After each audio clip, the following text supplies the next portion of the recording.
Hi, this review is from Calgary to London on the WestJet 787 Dreamliner service in business class.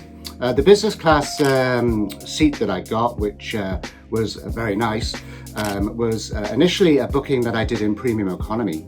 WestJet has a auction system where you can auction to get an upgrade. Which I did, and it cost me around $900 to do this upgrade on top of the premium economy ticket, which was actually a really good deal. Take a look at this video and see what you think. The service was fantastic. For this airline that's operating as a low-cost carrier, they're really doing an exceptional service. Take a look at the video and I'll be summarizing the trip after. Thank you.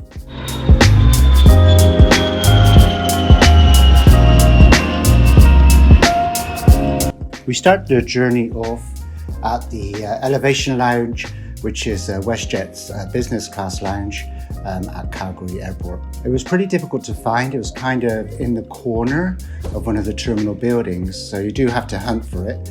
But inside it was a pretty big lounge. It was very nice seating. You had private pods where you could just relax. They also had a big fire, which wasn't lit at the time, around the bar area. The interesting thing about this lounge was there was no real active buffet. It was all done by QR code at the side of your seat. You did it on your phone, and then a waitress would come and deliver the food, deliver the drinks. It was a really nice lounge. I think better than some of the other lounges that are out there.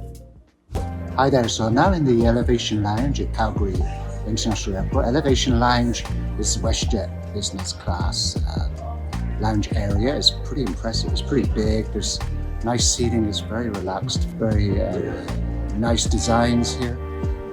Everything is by QR code. There's no buffet, so you can order a QR code from the phone.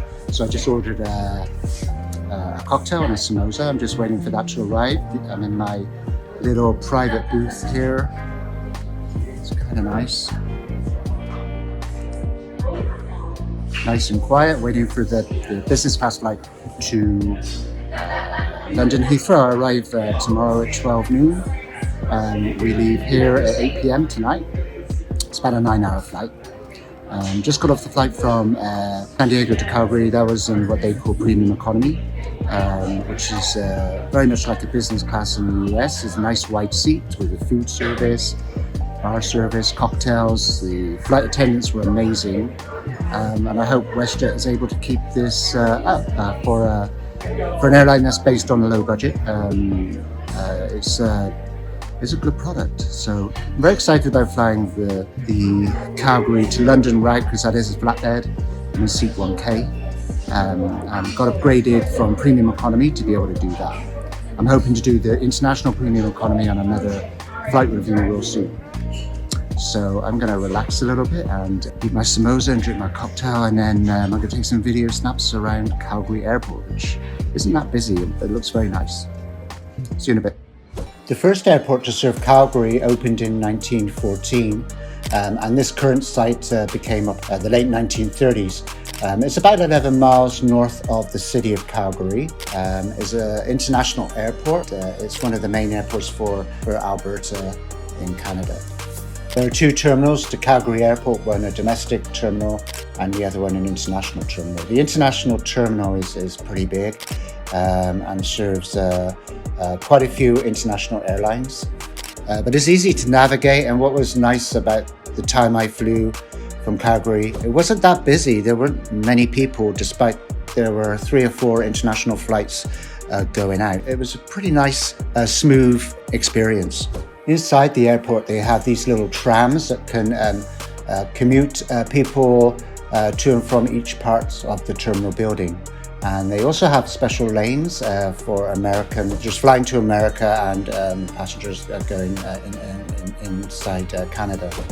There were a few shops there, pretty standard shops, a nice shopping experience, duty-free. And as you can see, the airport was pretty big inside, nice wide hallways and seating arrangements in each gate so that you can relax before your flight. The gates of the boarding area were very organized. a lot of space, and WestJet really did keep their passengers informed. We were a little bit delayed with the departure, but we were well informed of that. At the same time as the London flight, there was also a WestJet flight going on to Amsterdam. We left from gate D77, and the boarding process was very smooth. The seat assignments inside the business class cabin on the 787 were a layout of 1, 2, 1. I was in seat 1K at the front. It was a lie flat business class pod, very similar to that of the British Airways first class seat. The space was great, a lot of compartments to put your passport, your baseball cap. They did supply a pillow, a blanket and amenity kit, which we can see later. Here the screen was a big screen. English was one of the languages, along with Spanish, French, Chinese, Japanese. The entertainment system was pretty easy to use. You could use it by touch screen or by a remote control, which was situated in the seat. We left at night. It was a nighttime flight, and it was a little icy outside. So they were de-icing the aircraft, along with some other aircrafts as well. Here's one of the compartments where I was able to put my passport, my boarding pass, had a mirror as well. It was a nice seat, very spacious. Another compartment here where I could put my baggage and secure everything as necessary. There was also a little shoe rack below the seat where you could put your shoes. Here is the remote for the controls for the seat. It was all done by touch screen, and it worked great. It had a good operational system. More compartments here. Actually, that's where I put my shoes. The seat pitch was excellent. It was a very comfortable seat with 2 armrests. The color scheme, again, was a green with a beige, brown undertones, very calming, a very natural, organic look. Very well designed. The armrest on the left-hand side of the seat did go up and down. It was a big armrest, so when it went down, it would increase the width of the seat, so you could maneuver a little bit better when lying down. Here you can see the legroom. I could certainly stretch my feet out and my legs very comfortably. I'm almost 6 foot tall, so I had space there to put my shoes, and I had a little ottoman as well, which you could use once the seat was flat to lie down. The tray table was a big tray table. It folded out into 2 parts. It was sturdy. The WestJet also on the 787-9 Dreamliner had a safety card, which was very easy to understand. A nice welcome drink on board, champagne, which was very nice, and started off the flight really well. The food service on the aircraft in business class was a full menu, and you can see here the menu for that particular cabin. The choices, I think, were beef and chicken. I had the beef. We had small plates available, large plates available, the champagne, and the dessert as well, which you'll see later on in the video. The champagne was a Châteauneuf brew from France, real delicious, too gassy either. The safety instruction video was a cartoon. It was kind of entertaining, geared towards children as well, which was nice and was very easy to understand. And did have subtitles in different languages as well. As I said earlier, it was a little icy outside, so they were de-icing our aircraft with these de-icing cranes, and they were de-icing aircraft as well that were opposite us on the tarmac. It was a very short taxi to the main runway from where we were parked. It was very quick actually, and the takeoff was very smooth, very minimal turbulence. It was a pretty nice takeoff. Here you can see the amenity kit that they give us by Matt and Nat, which I think is a local company in Canada. It was a nice kit. It had all the main parts to which you would need in an amenity kit for travel. Here is the tray table again. So it folded out. It was very sturdy, very big, very similar to the tables that you get in a first class international jet. I would say probably the same size as around British Airways and Emirates. Here are the contents of the amenity kit. So you do have the eye shades, the socks, the lip balm and a moisturizer, and earplugs and a towelette. Interestingly, it didn't have toothbrush or toothpaste in this particular kit. I'm not quite sure why that was chosen to not be in the kit. I find that a little bit odd. However, maybe it was just that was the kits they had available at the time. What was very nice is they had a very informative flight map, which offered different dimensions to the flight itself in different views. You can see it over the ground, or you can see a lateral view here, like with the aircraft flying to its destination. The flight time is around 9 hours, a little bit less, I believe, to Heathrow, because we had a good tailwind. The meal service was absolutely terrific. As you can see here, we had different types of breads. We had the starter, which was a salmon. They offered cocktails plus wine at the start of the service on separate plates, and it was served separately, just as business class really should be. Oh, perfect, thank you. The main course of the meal was a beef stir fry with rice and more wine. The flight attendant was very generous with the wine and cocktail offerings during this part of the flight. The dessert here was a pecan and chocolate tart. It was very delicious. I'm not a big fan of pecan, but this was really very nice. Again, it was served on a separate dessert tray with drinks as you would want them to be offered. A nice touch after the meal service was the dessert wine. Now, this dessert wine is from Canada. It's from the Niagara region. It's called ice wine, and it's the grapes from the first frost of winter.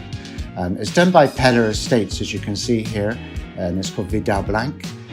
It was really very delicious. Once the meal service was completed, I prepared my bed. So the seat went to a fully flat seat. It was not angled. There was no turn down service by the flight crew. However, you did have a pillow and a nice warm blanket to keep you comfortable. The only one critique I would say about this was there was no mattress topper or seat topper or padding to go on top of the seat, which I think is very important for two reasons. One, for comfort if you're paying for a business class fare, but also the other is for hygiene as well, because the fabric on the seats, they get hoovered and they get sprayed and they get cleansed, but it's nice to have the extra protection of a mattress topper on the seat like some other airlines offer. Just more hygienic, and of course more comfortable. After having about 5 hours of very comfortable sleep on this journey, I woke up to a nice breakfast, a continental breakfast with yogurt and ham and egg, and a coffee which was freshly brewed. And this was given to us around 90 minutes before arrival to Heathrow Airport. Coming into London Heathrow Airport was a little foggy. It was also a little bumpy, but only the weather you could truly expect for January in the United Kingdom anyway. But it was a smooth landing. I mean, it really was a great flight. The weather, of course, greeted us with rain and grey cloudy skies. Departing the aircraft, the air bridge did not come to the front left-hand door of the aircraft. It went to the mid door in between business class and premium economy, but they did let the business class passengers out first, and the premium economy passengers followed later. Here you can briefly see the premium economy cabin, which I'm hoping to review later this year. Heathrow Terminal 3 was the arrival terminal. Like I said, a very wet, rainy day. I'm hoping WestJet will keep the London Heathrow flight going because it's very convenient. Heathrow is one of the nearer airports to the central London. Hello from sunny California. I hope you enjoyed that flight review with the WestJet 787 service from Calgary to London in business class. It really was a great service. I really enjoyed the flight. Their main competitors, of course, are Air Canada. So they certainly have a run for their money. I think WestJet's affordable and offer a really premium service to their passengers who want to do a business class flight over the transatlantic area. I hope you enjoyed these videos, and please subscribe. It's a thumbs up for WestJet.